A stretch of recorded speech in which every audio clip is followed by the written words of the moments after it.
Also making national news tonight, there is a light at the end of the tunnel for social workers owed more than $500,000 in overtime pay since Hurricane Dorian.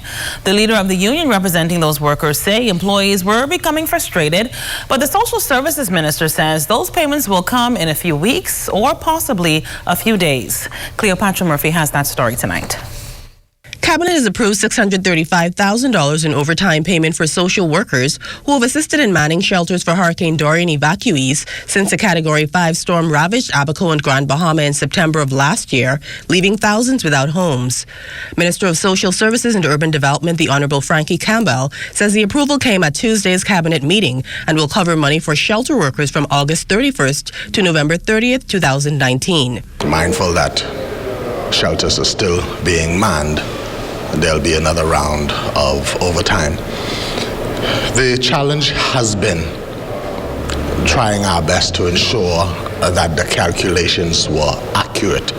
You would appreciate, especially in the immediate aftermath, there were no proper record keeping, no signing in, no sheets to verify the time. Campbell assured the money will be paid within or at the end of the month.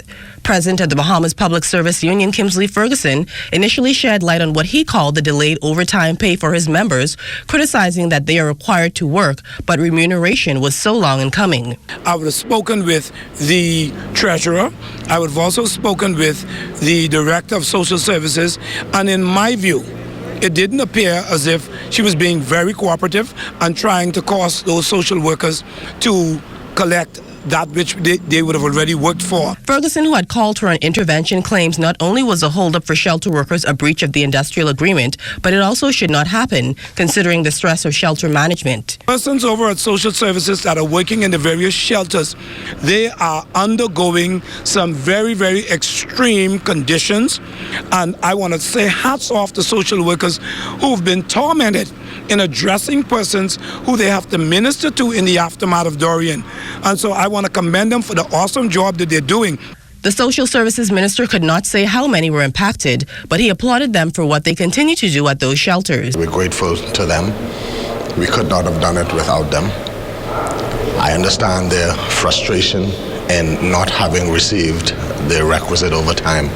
There were 322 evacuees housed in the remaining 2 shelters earlier this week, with the Kendall G. L. Isaacs Gymnasium set to close by month's end. Cleopatra Murphy, ZNS Network News.